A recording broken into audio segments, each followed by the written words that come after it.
To begin our Sunrise Smart Start with some breaking news overnight. A man is in the hospital after being stabbed multiple times in Rochester. This happened just before 7 p.m. on North Street near Cleveland Street. Police on scene say they found that victim, 36 years old, and got him to the hospital as quickly as they could. Because of that, he's expected to survive. No arrests have been made.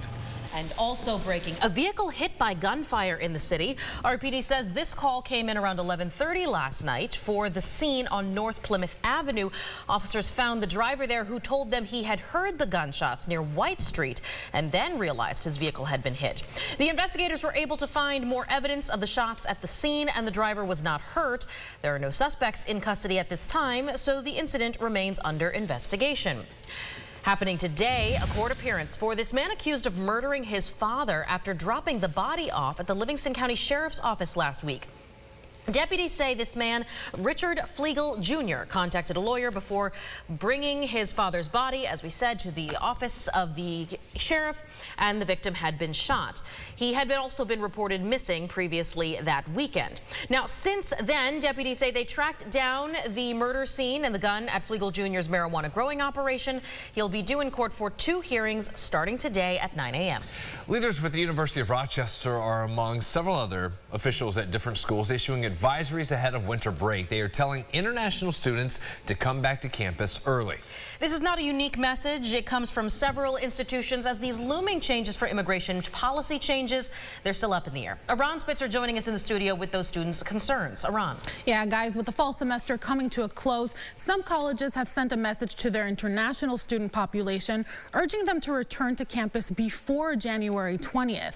Now, that's, of course, when President-elect Donald Trump will be sworn into office, with immigration bans promised to be part of the administration's plan. Since the U of R sent out the advisory, which was in coordination with the campus's international student organization, students who have family outside the U.S. and who normally travel there for winter break are doing so cautiously. Senior student Adarash Kumar, co-founder of the International Students Association, is navigating the uncertainty himself, making the decision not to return to his home country of India during the winter break.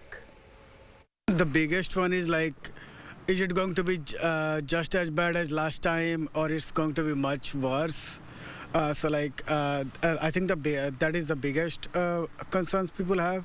So that is like the biggest anxiety, that even if they have all the documents, they might not be able to enter the United States in case any new advisory comes around, something like that happened last time. So one good thing around this time is that people are informed. It's not going to be as big of a shock as it was last time. Kumar has said that unlike in late 2016, the discussion of what the potential travel risks outside of the U.S. are is much more active, with ISO working directly with students in need. News 8 did reach out to the University of Rochester for direct comment on this advisory, and we're waiting to hear back. Guys? All right. Thank you very much, Aran. In more developing news, police say they're trying to find who might have been involved in this car that crashed into a tree yesterday afternoon. RPD responded to Jefferson and Columbia Avenues just around 4:30 for the crash call, and there they found this, that white Kia damaged, but everybody inside was long gone. Officers say the Kia was not reported stolen. Every day now, the number of mysterious objects seen in the sky above New Jersey, New York, surrounding states continues to grow. Maybe a bit suspicious, unclear, but still little remains known of these so-called drones' origins. Representative Mike Waltz, who is President-elect Donald Trump's pick for National Security Advisor, says that this issue highlights the lapses in authority between local law enforcement and federal agencies. Governor Kathy Hochul calls on Congress to provide answers. In a further statement, she said in part, quote, "Our federal partners are deploying a state-of-the-art drone detection system to New York State, but ultimately we need further assistance from Congress," end quote. The suspect in the killing of the CEO at United Healthcare may soon be moved east from a prison in Pennsylvania to Rikers Island in New York. Manhattan District Attorney Alvin Bragg has hinted the suspect, Luigi Mangione, could waive extradition as early as tomorrow. Then he would be moved. The busy holiday travel stretch will kick off at the end of this week. Yeah, so get ready for that if you have any plans for the holidays, as AAA predicts more than 119 million Americans will hit those roads, rails, skies, and seas. For the 107 million expected to drive over the next 3 weeks, the average price of a regular gallon of gas is still hovering just around $3 per gallon, a little more than that.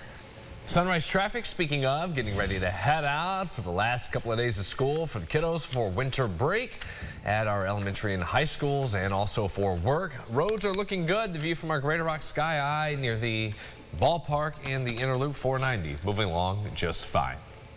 Going inside the Buffalo huddle, Josh Allen ran for 2 scores in the first quarter, then threw for 2 touchdown passes in the second half, and that led Buffalo to a beautiful win, 48-42 Sunday. That also ended the Lions franchise record 11-game winning streak they had going. Allen was awesome, 23 of 34 for a season-high 362 yards. Touchdown passes to Khalil Shakir and Ray Davis. The Bills extend their own franchise record, 30-plus points scored in 8 straight games and counting, becoming the first since 2013, the Denver Broncos, to do that. They also put up the most points on Detroit that the Lions have seen all season. Again, we're just trying to find ways to win, and this is going to help us in the long run. But still, a lot of things that we can learn from this game, take away. Still, offensively, I think we need to find some more. There's too many plays we left out there, so I know it's to nitpick a game like that where you score 48 sounds kind of dumb, but still feel like we left some out there. The Bills are back home to take on the Patriots at 1 Sunday at Highmark Stadium. It'll be a home game against the Jets after that, and they'll wrap up the season on the road at New England. That game Sunday, James, at 1 o'clock will be much colder than it is right now to start this week. That's the only thing I can tell you about it. That it's going to be cold. Exactly. It's too early. Who's to say? Yeah. Who's to say? We got none now, none left over from earlier in the week last week. Right. Because all the rain and some of that's still lingering in certain areas, though. In Batavia, they've been doing a good job there holding on to that snowpack thanks to some lake effect that they had as well. But otherwise, mostly cloudy skies. Looks like everything's moving along pretty nicely there. Temperature-wise, very warm. You see these numbers well into the 30s there, 36 Penn Yan, Rochester. That's at the airport at 40 degrees. Flows out of the south, so we stay warm over the next several hours through this afternoon, through tonight. Next chance for rain comes in the evening. We're good. I think till about 6 o'clock we should be able to avoid the rain. And then you see the rain chances just go way up after that, 8, 9, 10 o'clock. Couple of rounds of showers. 2 a.m. will be at 50. How about that for an overnight low temperature? That's about when we'll be waking up. Yeah, that's right. And then numbers come down from there as we get into Tuesday, Wednesday, Thursday. We just kind of fall, and then yes, there will be chances for some snow showers there through the end of the week. Winter officially arrives on Saturday. Yeah, that's right. Soon enough. That does it for us here this Monday Sunrise. We'll see you back here at about 7:25. Have a great day. Your next update in 30 minutes.